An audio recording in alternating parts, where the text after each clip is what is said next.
남아프리카 공화국 프리스테이트주 해발 1550m의 고온지대에 위치한 녹조로 뒤덮인 물웅덩이. 겉보기에는 평범해 보이지만 그 아래로는 수직으로 283m나 내려가는 세계에서도 손꼽히는 담수동굴 부시맨의 구멍이 숨겨져 있다. 고지대인데다가 수심까지 깊어 감압 조건이 까다롭고 평균 수온도 16도 내외로 낮으며 물속 침전물들은 한 치 앞도 분간하기 힘들게 만든다. 가히 극악의 난이도를 지녔다고 볼 수 있는 수중 동굴이었다. 이것은 다이버들에게 있어서 경고보다는 도전의 메시지로 다가왔다. 20세의 디온 드라이어 또한 그렇게 느꼈다. 1994년 12월 17일 디온은 일행들과 함께 부시맨의 구멍에 도전하기로 한다. 깊게 들어가지는 않았다. 그날의 다이빙은 일종의 훈련이자 체험에 지나지 않았다. 하지만 탐험을 마치고 상승하던 디온은 수면에서 약 50m 떨어진 지점에서 갑자기 의식을 잃었다. 그리고 그대로 가라앉아 버렸다. 그가 갑작스레 정신을 잃었던 이유는 알 수 없었다. 이산화탄소 축적으로 인한 블랙아웃이라 추측할 뿐이었다. 디온의 아버지였던 테오는 아들을 찾기 위해 원격 조종 잠수정까지 동원하였으나 결국 시신을 찾지 못했다. 디온의 가족들은 그를 부시맨의 구멍 속에 묻기로 하고 작은 추모판을 남겨 그 넋을 달랬다. 그로부터 10여 년이 흐른 2004년 10월 28일 당시 세계 최고의 다이버 중 한 명이었던 데이브 쇼가 부시맨의 구멍을 찾는다. 지구 각지에 위치한 최상위 레벨 수중 동굴들을 격파해 나가던 그는 이제 부시맨의 구멍에 도전장을 내밀기로 한다. 데이브는 수심 270m 지점까지 단독으로 잠수하여 그가 운용하던 폐쇄식 리브리더의 한계를 시험함과 동시에 세계 기록을 갈아치우겠다는 원대한 계획을 세운다.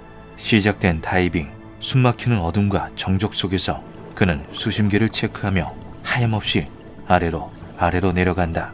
그리고 마침내 동굴의 바닥이 보이기 시작한다. 그런데 데이브의 시야에 무언가 들어온다. 사람이 동굴 바닥에 누워있다. 잠수 장비들을 온몸에 걸친 채 수심 280m 아래에 가만히 누워있는 남자. 데이브는 단번에 알아챈다.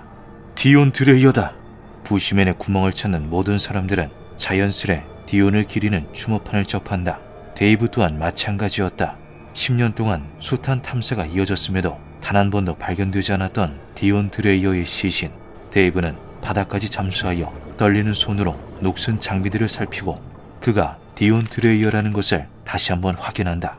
세계 최정상의 베테랑 다이버 데이브 쇼. 그는 주변에 늘 선한 영향력을 끼치는 사람이었다. 디온에게 벌어진 비극과 남은 가족들의 슬픔을 전해들었던 데이브는 마음속으로 굳은 결심을 한다. 내가 이 아이를 다시 데리고 나가겠다라고. 하지만 지금 당장 그와 함께 올라갈 수는 없었다.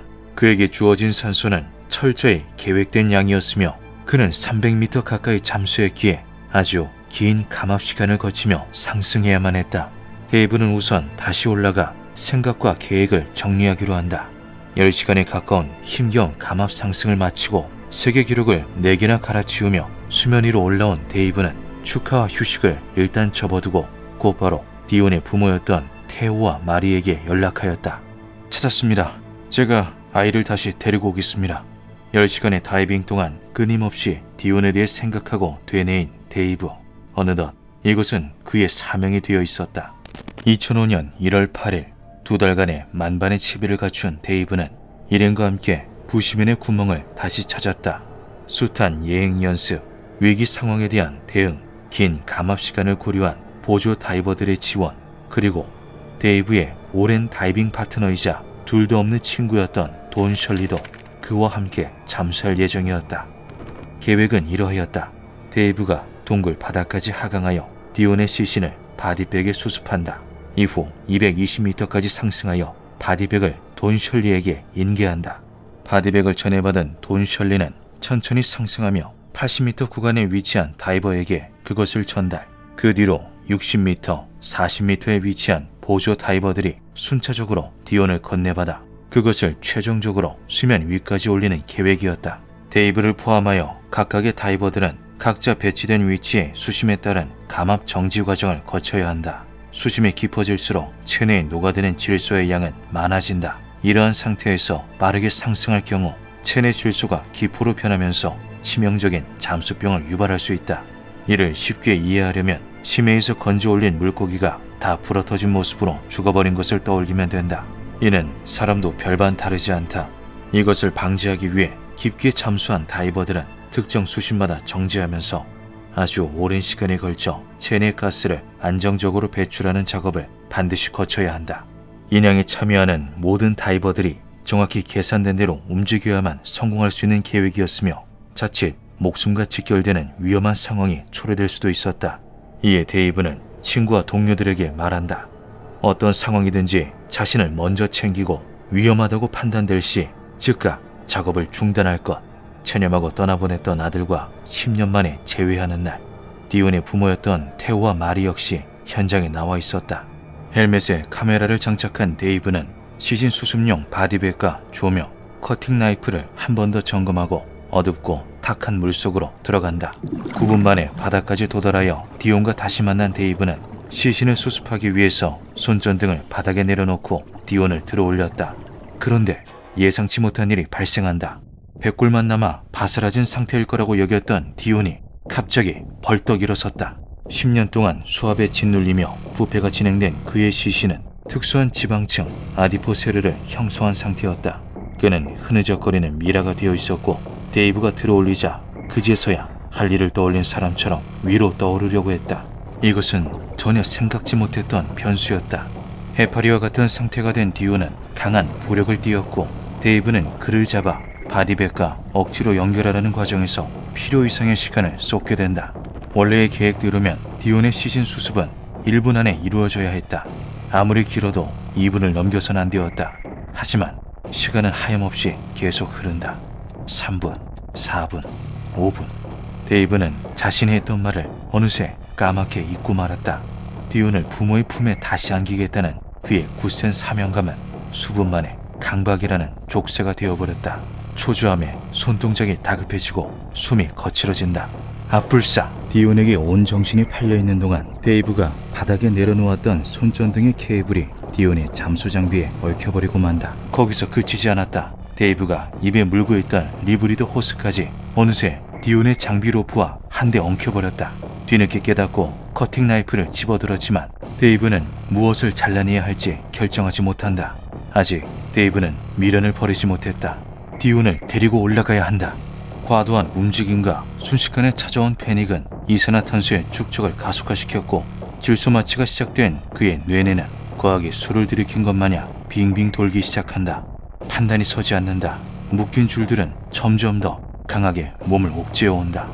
떠오르려는 디온의 시신이 데이브를 위로 끌어올린과 동시에 동굴 바닥에 놓았던 손전등의 케이블은 그를 아래로 끌어당긴다. 그 죽음의 줄다리기 속에서 데이브는 서서히 의식을 잃어간다. 막혀오는 숨, 힘이 빠지는 손, 흐려지는 시야. 서로 완전히 엉켜버린 데이브와 디온. 희미해져가는 의식 속 디온이 그에게 슬며시 웃으며 손짓하는 듯하다. 10년간 눅눅한 어둠 속에 웅크리고 있던 그의 원념이었을까. 붙잡은 데이브의 손을 디온은 놓지 않는다. 같은 시각 예정된 시간이 지났음에도 모습을 드러내지 않는 데이브가 걱정된 돈 셜리는 계획을 수정한다. 그는 목숨을 담보로 데이브가 있는 더욱 깊은 구간으로 잠수하던 중 발견한다. 저 아래에 어렴풋이 보이는 미동도 없이 멈춰있는 친구의 손전등.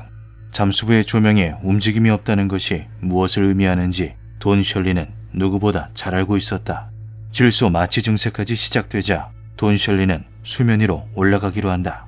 그때 저 위에서 누군가 내려온다. 데이브와 셜리가 돌아오지 않자 대기하고 있던 백업 다이버 크레이그 보슬로가 그들의 상태를 확인하기 위해 다이빙한 것이었다. 돈 셜리는 자신의 상태를 확인하고서 더 내려가려는 크레이그를 붙잡는다. 데이브 not coming back. 보드판에 휘갈겨 쓴 짧은 문장. 데이브는 돌아오지 않는다. 지상, 테오와 마리는 자신의 아들을 구하려다 누군가의 아들 또한 저 밑에 가라앉아 버렸다는 충격적인 소식을 전해 듣는다. 하지만 이미 돌이키기에는 너무도 늦어버렸다. 며칠 후 데이브와 디온의 시신이 같이 떠오른다. 시신을 인양하려다 자신 또한 시신이 되어버린 다이버 데이브 쇼. 하지만 그는 결국 미션을 완수해냈다.